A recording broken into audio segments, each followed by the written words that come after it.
এই যে কারেন্ট নাই, বাতি নাই। প্রথম দেখায় মনে হতে পারে কোনো পরিত্যক্ত ভবন। ওয়ার্ডের ভেতরে অন্ধকার, গরমে দীর্ঘশ্বাস ফেলছেন রোগীরা। যেখানে জীবন বাঁচাতে মানুষ ছুটে আসে, সেখানে অন্ধকারের চাদরে ঢাকা পড়ে আছে সাধারণ মানুষের চিকিৎসা সেবা। মাথার উপর পাখা ঘুরছে না, নেই কোনো আলোর রেখা। তীব্র গরমে একটু প্রশান্তির খোঁজে রোগীরা শয্যা ছেড়ে ভিড় করছেন অন্ধকার বারান্দায়।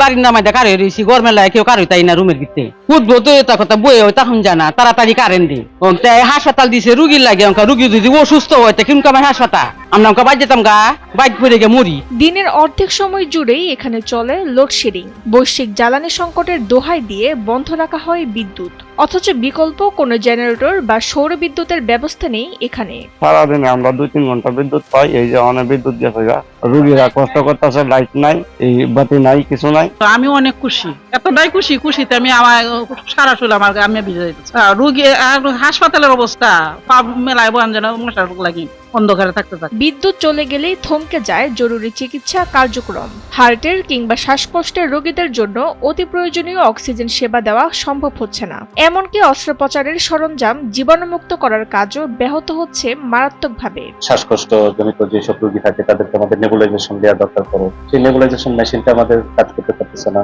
তারপর শ্বাসকষ্ট বা যাদের হার্টের সমস্যা থাকে বা বিভিন্ন জটিল রোগীদের যখন অক্সিজেন দেওয়া দরকার পড়ে, সেই অক্সিজেন সাপ্লাইটা বাধাগ্রস্ত হচ্ছে। নার্সরা রোগীদের হাতে ক্যানুলা লাগানোর মতো সাধারণ কাজটুকু করার জন্য পর্যাপ্ত আলো পাচ্ছেন না। ব্যক্তিগত উদ্যোগে লাগানো 2-1টি আইপিএস দিয়ে কোনো মতে জরুরি সেলাইয়ের কাজ চললেও তা প্রয়োজনের তুলনায় একেবারেই নগণ্য। যে আমাদের রুমে যে আইপিএস আছে, এটা হচ্ছে আমাদের নিজেদের উদ্যোগে কিনা, যাতে আমি রোগীদের ওয়ার্ডে সেবা না দিতে পারলেও আমি এখানে এসে যাতে ক্যানুলাটা আমি করতে পারি, অ্যাটলিস্ট একটা আইভি চ্যানেল ওপেন করতে পারি। এই জন্য হচ্ছে শুধু আমাদের রুমে আইপিএস এর ব্যবস্থা। জীর্ণদশার এই চিত্রটি কিশোরগঞ্জের পাকুন্দিয়া উপজেলা স্বাস্থ্য কমপ্লেক্সের।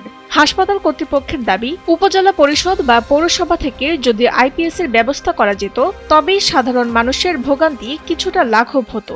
পৌরসভায় এবং যে উপজেলা পরিষদে কথা বলেছি, এখনো এটা ব্যবস্থা করা যায়নি।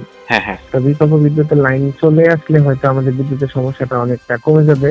স্থানীয়দের দাবি, গুরুত্বপূর্ণ এই হাসপাতালে দ্রুত নিরবিচ্ছিন্ন বিদ্যুৎ ব্যবস্থা নিশ্চিত করে তাদের ভোগান্তি থেকে মুক্তি দেওয়া হোক। কিশোরগঞ্জ থেকে প্রতিনিধি জোনায়েত আহমেদের পাঠানো তথ্যচিত্রে ডেস্ক রিপোর্ট তাসনিম হোসেন লিয়া।